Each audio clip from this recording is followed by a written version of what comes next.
Hi, Teacher Melissa here again, and I'm going to read Caps for Sale. And it's written and illustrated by Esphyr, Slobodkina. I hope I said that right. Guys, if you want to play along at home, please do. I'm sure Mom and Dad would love to hear your participation. Once there was a peddler who sold caps, but he was not like an ordinary peddler carrying his wares on his back. He carried them on top of his head. First, he had on his own checked cap, then a bunch of gray caps, then a bunch of brown caps, then a bunch of blue caps, and on the very top, a bunch of red caps. He walked up and down the streets, holding himself very straight so as to not upset his caps. As he went along, he called, "Caps! Caps for sale! 50 cents a cap!" One morning, he couldn't sell any caps. He walked up the street and he walked down the street calling, "Caps! Caps for sale! 50 cents a cap!" But nobody wanted any caps that morning.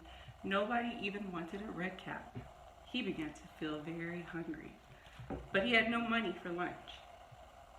"I think I'll go for a walk in the country," said he, and he walked out of town slowly, so as to not upset his caps. He walked for a long time until he came to a big tree. "That's a nice place to rest," thought he, and he sat down very slowly under the tree and leaned back little by little against the tree trunk so as not to disturb the caps on his head. Then he put up his hand to feel if they were straight. First his own checked cap, then the gray caps, then the brown caps, then the blue caps, and on the very top, the red caps. They were all there, so he went to sleep. He slept for a long time.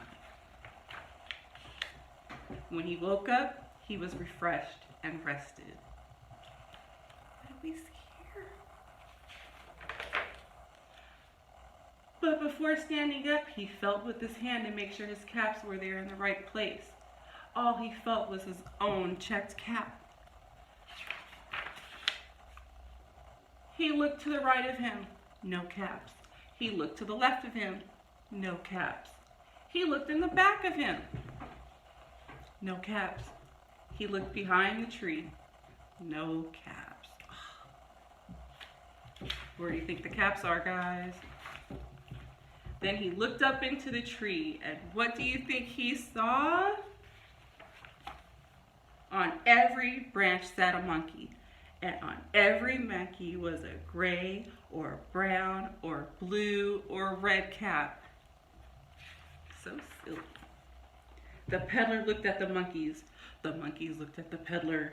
He didn't know what to do. Finally, he spoke to them. "All right, guys, get ready. You monkeys, you," he said, shaking a finger at them. "You give me back my caps." But the monkeys only shook their fingers back at him and said, "Tss, tss, tss." This made the peddler angry. So he shook both hands at them and said, "You monkeys, you give me back my caps." But the monkeys only shook their hands back at him and said, "Tss, tss, tss." Naughty monkeys.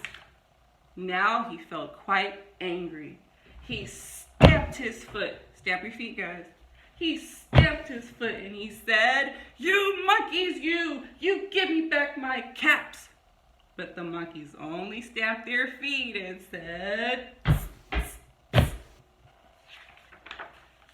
By this time, the peddler was really very angry. He stamped both of his feet, shouted, "You monkeys, you must give me back my caps."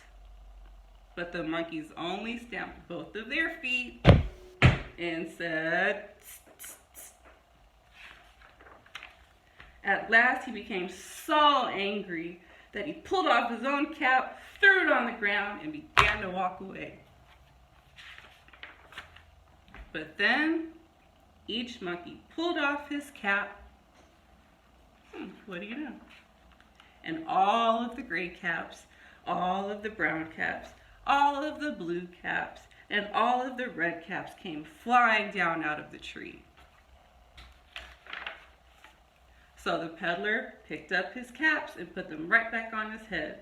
First his own check cap, then the gray caps, then the brown caps, and the blue caps, and at the very top the red cap.